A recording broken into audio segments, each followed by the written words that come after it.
Hello and welcome back to the channel. I've got another short story for you today, taken from my work on Medium.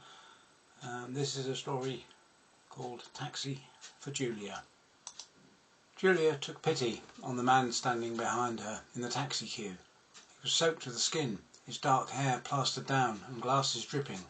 There were only the two of them. The last train had arrived 10 minutes ago, and now the station forecourt was deserted. "What happened to you?" she asked. "My car's broken down," he said. "The recovery people can't get to it until the morning." She thought for a moment. It was nearly midnight. Taxis would be thin on the ground this midweek evening. "Where are you going?" she asked. "My place is in Dover Street," he said. She knew it. Dover Street was only a couple of streets away from her house, in a quiet residential area. "Do you want to share the next taxi?" she asked. She felt safe and secure as she said it. Her personal trainer said she was in her prime. She went to the gym regularly, plus she'd had training in self-defence. She even had a pepper spray in her handbag. Besides, the man looked vaguely familiar. Now that she knew where he lived, she assumed that she must have seen him out and about when she was walking or jogging around the local park. "Are you sure?" he said, his voice concerned. "I wouldn't want you to be on edge or worried about sharing with me. After all, you don't know me." "I'll take a chance," she said. "The last taxi to leave said that another one would be here in a few minutes. We can drop you at Dover Street on the way to my house." "Thank you," he said, moving closer. Automatically she held her umbrella over him. She tried not to stare, but there was definitely something familiar about his face. Less than 5 minutes later, the taxi arrived. When they got in, the driver pulled back his glass partition and complained. "You're soaking wet," he said. "You're going to make my seats and footwell wet." The man pulled out a wallet and took two £50 notes out. He reached through the partition and passed them over.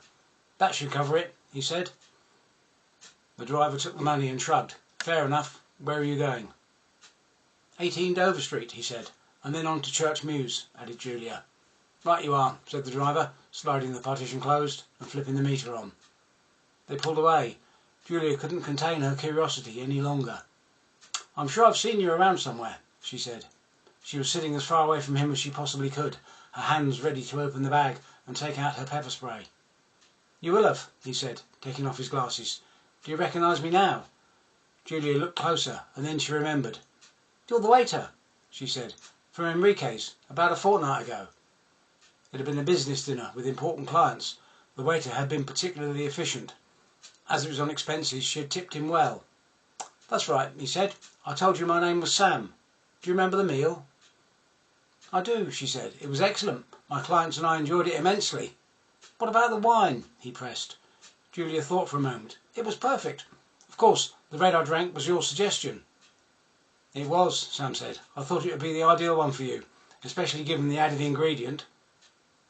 Julia paused. What a strange thing to say. She looked across at Sam, who was smiling. "What do you mean, added ingredient?" "Well, Julia," he said. How did he know her name? Julia felt the first flutter of fear. The situation was getting out of hand. She looked out of the window. There was still a little way to go, but she had a feeling that things wouldn't end when they got to Dover Street. "You seem surprised that I know your name," Sam continued. "Julia Covens. You run Covens Security, working on defence contracts and vetting for the government." Starting to panic, Julia opened her bag and reached for the pepper spray. Sam watched her, totally relaxed. "Don't bother," he said. "You can pepper spray me if you want, but it won't change what's happened." "Let me explain. Your glass of wine at the restaurant contained a special additive." Julia gasped. "Don't worry, it wasn't poison or any disease," Sam said. "It was something far cleverer than that. There were nanobots in your wine, several million of them." Julia laughed. "That's preposterous. It's science fiction." "No," he said. "It's science fact. You ingested them and they've been working in your body for the last 2 weeks." "But I don't feel any different," Julia said. Sam gave the look a teacher would give a particularly slow child. "Oh, you won't until they activate. You wouldn't even know they were there. They've just been replicating and moving into position, following their programming and waiting." "Who are you?" she said. "We're a group of people who want some information," he replied, "and you're going to get it for us." "No, I'm not." She tried to sound defiant. Inside, her mind was reeling. "You can't threaten me with so-called things that you claim to have put in my body. How do I know you aren't bluffing?" Julia stopped talking and went very still. The colour drained from her face. She clutched at her chest, tried to breathe, and arched her back in pain. A low moan escaped her lips. Sam watched her, silently. The spasm passed, and she flopped back onto the seat, panting as the colour returned to her face. "What was that?" she gasped. "It felt like something was squeezing my chest." Sam removed his hand from his pocket. He was holding a small box. "You see, I'm not making it up," he said. He showed her the box, plain black, with a round switch and a dial. A small red light glowed on the edge. "This box activates the nanobots. When I turn the switch, it increases the intensity. The nanobots link together and block the blood vessels leading to your heart. I gather from your reaction that it hurts." "What do you want?" Julia said. Her breathing had returned to normal, but that was all. Her mind raced. What should she do? She knew people. Surely one of them would know how to rid her of the nanobots and find out who Sam worked for. "You're going to do exactly what you're told," he said. "The first thing is, don't tell the police or any of your pals in the security services. You can't remove the nanobots, so don't bother trying." "Dover Street," said the taxi driver, pulling to a halt. Sam opened the door. "We'll be in touch," he said. "By the way, I don't actually live anywhere near here." He got out and handed the driver another couple of notes. "That should cover the rest of the fare. Speak to you soon, Julia," he said as he walked away, oblivious to the rain.